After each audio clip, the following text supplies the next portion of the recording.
just when I thought I was out, they pull me back in. If the past 5 years of running this channel have taught me anything, it's that all roads inevitably lead back to Ready or Not. Try as I might, I can't seem to get away from this game, and believe me, I've tried. I had absolutely no interest in covering Ready or Not again after last year's infamous console update. Broken promises, censorship, downgraded visuals, bugs, you remember, it was a colossal shit show. Anyway, fast forward to March 2026, and Ready or Not was back in the headlines again with Boiling Point, its third, and potentially final, DLC. The trailers looked good, but I didn't budge. The Steam reviews were glowing, but I still didn't budge. Eventually though, I caved in. Maybe it was because my friends were pestering me to review it, or maybe it was the realization that this is my life now. What's that quote from The Dark Knight? I think you and I are destined to do this forever? Yeah, that's me with this game. Whether I like it or not, I am Ready or Not's doctor, and it's high time I brought this game in for another examination, albeit shorter and less invasive. No fingers in places they shouldn't be this time, probably. Strap your nods on, everyone, and let's move out. America, fuck yeah, again, say motherfucking day,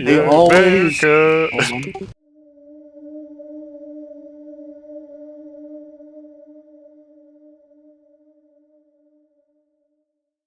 So Boiling Point takes place roughly a year after the events of Dark Waters. Chaos has gripped the beleaguered city of Los Sueños. Black Sentinel has returned, gas attacks, bomb threats, mass shootings, and to top it off, a mysterious organization known as the Mariposa Lily Order has orchestrated large-scale riots in the streets. The LSPD, now heavily militarized but spread even thinner than before, has been unable to curtail this surge in violent crime. In other words, the already volatile situation in Los Sueños has reached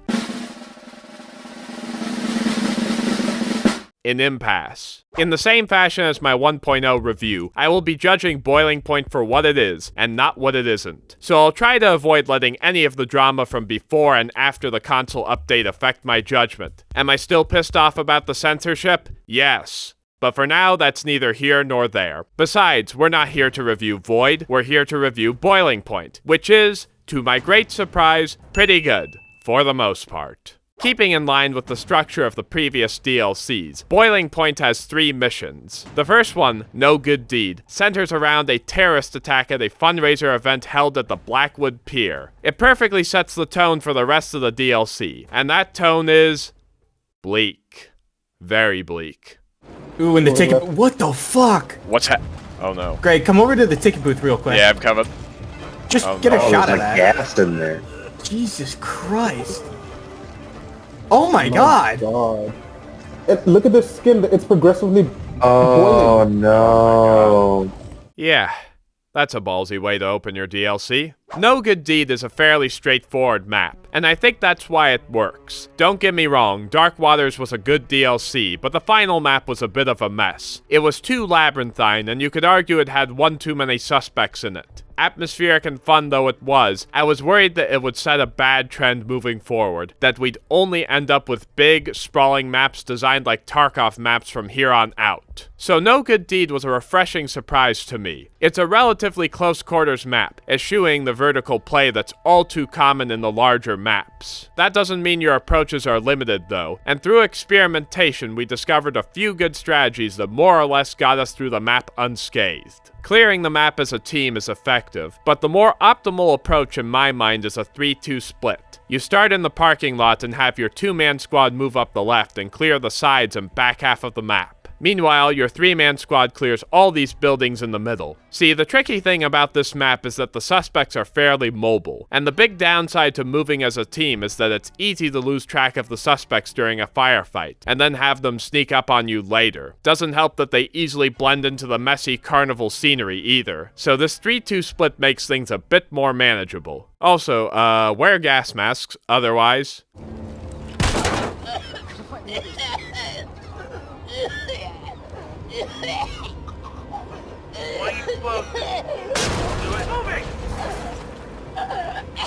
Opening on the left. Nothing here, sir. Chem light out.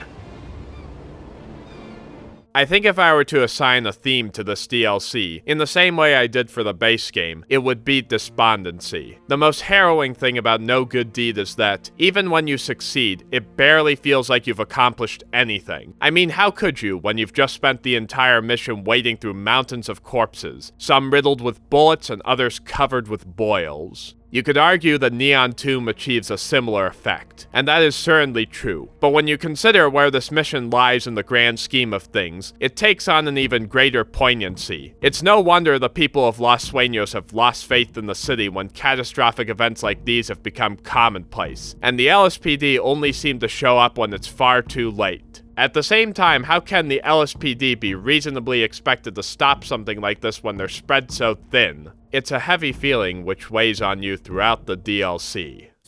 These poor ladies. Oh my, look at their bodies. Holy shit.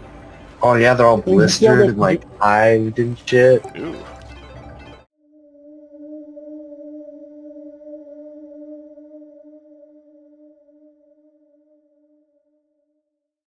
The following mission, All Gods Burn, A+ title by the way, sees the violence escalate further. Riots have now broken out in the city, and Black Sentinel, taking full advantage of the bedlam, has coordinated a raid on the Unity Trust Bank. Now this mission is... Up top too! Up top. Upstairs.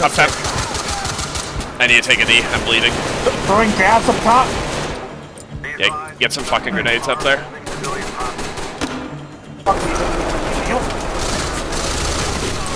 Got one. Got him? One down. One close, got him. Left up here. Yeah, I got him. Chaotic. Yeah, that's the word. From a strategy perspective, it's the polar opposite of No Good Deed. While that mission allowed for many different approaches, All Gods Burn is much more limited. You have the main entrance, a side door, and this big opening here. That's it. And unless you love the idea of being force-fed a lead-based diet, I wouldn't even think about the main entrance. So really, that only leaves you with two. Regardless of your entry point though, you'll still be funneled into the lobby, which is big, spacious, and of course has a balcony overlooking it. The rest of the map is more manageable once you get through the lobby, but that's like saying that raw chicken isn't so bad once you get past the food poisoning. Now, taking the lobby requires an extremely complex and intricate strategy to— Nah, just kidding. Throw some grenades in that bitch. 3, 2, 1, get him out, go, just keep firing. Alright, We're gonna have to clutch. We have to clutch. second floor.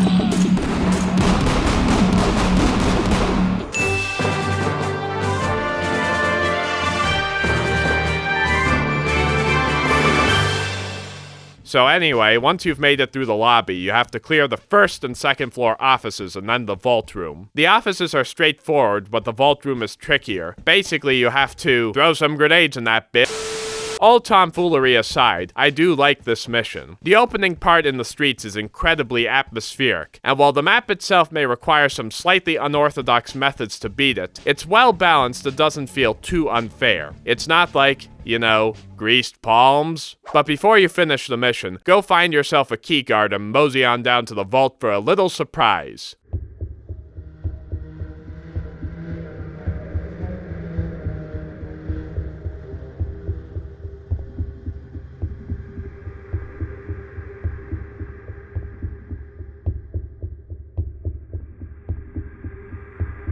And you'll be happy to know that this fun little spectacle, which will definitely not give me nightmares, is a lead-in to...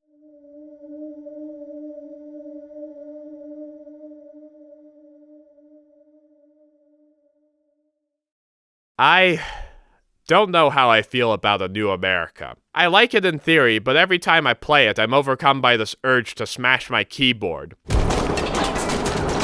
ow. One down. I'm down. Got shot too. Oh my god. Long story short, the situation in Los Sueños has gotten so out of hand that now FISA has taken command of the LSPD. Yay. In a briefing that feels about as long as an Avatar movie, we're informed that both the MLO and Black Sentinel have taken over the Los Sueños City Hall and have planted explosives throughout the building. According to intel, the bomb threats, gas attacks, and riots have all been a part of the MLO's plan to destroy and rebuild American society, with Los Sueños being the starting point. They threaten to detonate the bombs unless a SWAT team led by Judge is sent in, and that's where the mission starts. Swinging in 3, 2, 1. Moving in. Dead. A New America feels like Ready or Not's true final level, and that's not just because of the secret ending, which I won't spoil in case you want to experience it yourself. No, I'm referring more to the scale and difficulty of the map. This is a big map. This is also an unforgivably hard map, bordering on unfair at times. Why is that, you may ask? Oh, I don't know. What if I told you there are traps everywhere? What if I told you there are cameras everywhere? What if I told you that armor doesn't matter because the suspects kill you in 2 hits? What if I told you they could also throw flashbangs? I now understand why this already infamous achievement only has a 0.1% completion rate. Oh, and I sure hope you like double doors because it feels like this map has nothing but double doors. Okay, now that I got that out of my system, yes, I like this map. I like it a lot, actually. It works thematically as a finale, and I appreciate how far it pushes you out of your comfort zone in terms of playstyle. The suspects are just as smart, lethal, and aggressive as you are, so you need to be good at strategizing quickly, because at times you will have maybe 7 or 8 seconds to plan your next move. My advice? Wedges. Grab plenty and get comfortable with wedging doors behind you, unless you want to receive some 7.62 back shots. What's also cool is that you can upload the CCTV camera feeds to your tablet, and later on you can even disable the security systems in the building. Keep in mind that disabling them will also cut the camera feeds, but this has its ups and downs depending on your playstyle. If you're slow and methodical, you might want to hang on to the cameras, but if you tend to play more aggressively, well, who needs cameras, right? In short, great finale, great mission. Round of applause. Alright, with me, Darius, quick. Yep, I'm coming.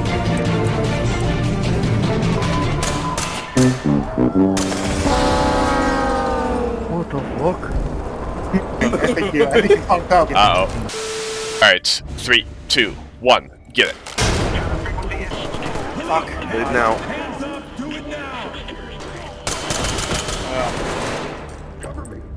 Hang on. Oh, fuck. Fuck. I'm out. I'm here. Alright, we're restraining the bomber. Beautiful. So in typical Walrus Studios fashion, I have some critiques, which I'll go over now. The first is gonna sound like a nitpick, but here goes. I am truly floored by how awful the voice acting is for the first 2 briefings. Now, I wouldn't say that the voice acting was ever brilliant in this game, but it was pretty good for the most part and serviceable at worst. But holy shit, the voice acting in these briefings is so bad that it makes my attempts at voice acting sound good. It's flat, awkward, and peppered with these strange pauses and inflections. All units, listen up. Eyes forward. We've got little intel and less time, so pay attention. We have an evolving incident at the old Blackwood Pier in Kauai. What began as a community-led fundraiser has been hit by an attack. Group affiliation is unconfirmed. Expect a high density of civilians, scattered first responders, and a volatile environment. Forensics found traces of fine dust HMX matching samples from the pier attack's cargo containers. Those containers were tracked by serial number, moved from the port to a downtown depot less than 4 miles out. I don't know if this is the result of poor direction or simply a bad read, but it's incredibly distracting and doesn't fit the urgency of the situation. Look, I'm not saying that our team lead needs to be having a mental breakdown, but he definitely shouldn't sound as calm as a fucking news anchor. I think the Narcos briefing is a good point of comparison. These streets are like rabbit warrens, and the damage from the hurricane has only made things worse down there. We'll have members of the public all over this. They'll be scared.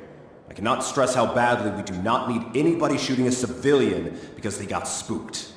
Clear heads and solid fucking judgment here. Much better. See, while it's clear that our team lead is trying to maintain an air of professionalism, it's evident that the situation is getting to him. He sounds rattled, stressed, even a bit angry, but given the circumstances, that's understandable. So tell me why, in what I'd argue is a more stressful situation, does our team lead sound so calm in these briefings? Expect crowd control early in the breach, but you'll be met with stronger resistance as you navigate deeper. Now fortunately, the voice acting in A New America's briefing is much better, but the whole time I was listening to it, I felt like a plank of wood because I was very bored. It's 7 minutes long. Most of the briefings in this game are about 2 to 3 minutes long, and there's a reason for that. Nobody wants to wander around the station listening to someone drone on for several minutes. If you're going to make a briefing this long, maybe it should just be a cutscene instead. I mean, hey, it's the final mission. Go big, I say. Oh, I had one more thing here. Hang on.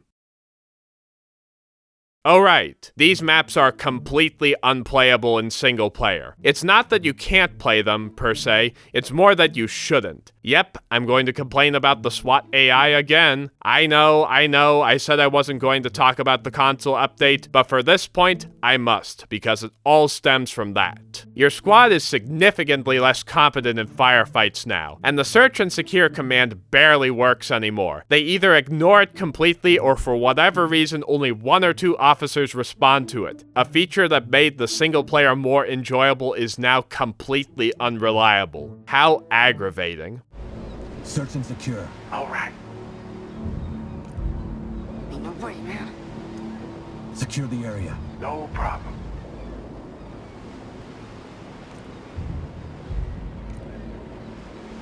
Additionally, I just don't think the, let's face it, mechanically dated SWAT AI can handle the new maps. I mean, just try playing A New America in single player. If you want to succeed, you really, and I mean really, need to babysit your squad. The map is too complicated for them to navigate independently, and they're easily outgunned by the aggressive suspect AI. I feel what this game needs is an Operation Health style update. For those who don't know what I mean, Operation Health was a series of updates for Rainbow Six Siege that focused on fixing several core gameplay issues. We got almost no new content in that period, but it was fine because some significant issues, which had plagued the game for years, were finally fixed. Man, that's probably the most positive thing I've said about Siege in years. Either way, that's what this game needs. Just a massive update aimed at fixing the SWAT AI. Do that, and I'll be a happy man.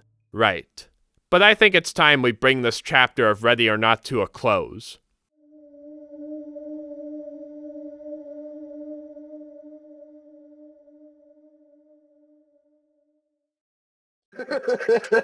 Why does it say that whenever there's any, you're shocked or startled or caught off guard, it sounds like you're being stabbed? Because I am, man.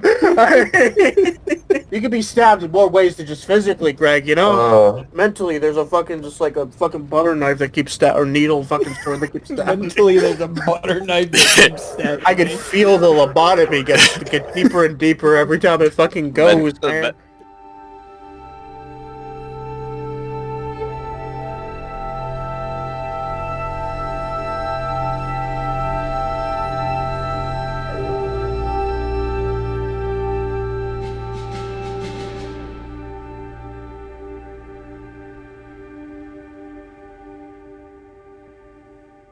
So I ended my early access video optimistic, my 1.0 review pessimistic, and this one, uncertain. I don't know if this is the end of the road for Ready or Not. And if it is, well, I don't know how I feel about it. Truthfully, it almost feels wrong praising this DLC when, as far as I'm concerned, Void still haven't fully redeemed themselves in my eyes. That would require undoing the censorship, which they won't do. On the one hand, I understand why. Video games, movies, and books are indeed artistic pursuits, but it's impossible to ignore the monetary side of things. You want to keep making the things you love? That means money, and money means mass appeal, and mass appeal means, unfortunately, cutting things out that may not fly in a larger market. It just sucks when, in this case, it hurts the soul of the game. But then again, has it? Really? I say that because look, while I do abhor censorship, the reality is that, even in its censored state, there still aren't many games out there like Ready or Not. it is still a bold game, and people are drawn to it because it's dark, challenging, and unique. The fact that it sold millions of copies across all platforms is proof of that. With that being said, it owes a good part of its success to PC players, who at the very least deserve to have their version of the game uncensored. I don't feel that's an unreasonable thing to demand, and it's a position I refuse to budge from. Wait, the G3 has a carry handle now, and you can play Pong in the station? Never mind, all is forgiven. Okay, but seriously, if this truly is Ready or Not's last hurrah, I believe it's fair to say it has mostly gone out on a high note. Despite all the bullshit surrounding it, Ready or Not remains a good game. A flawed and somewhat compromised game for certain, but a good game nonetheless. Move. Wait, what? Why? You're standing on top of the package. Tracker says it's right beneath you. First it's in the mountain, then it's not in the mountain, then you said it may not even be in the state, and now apparently I'm standing on it? Are we sure that Nope, stupid not thing doing this actually today. works?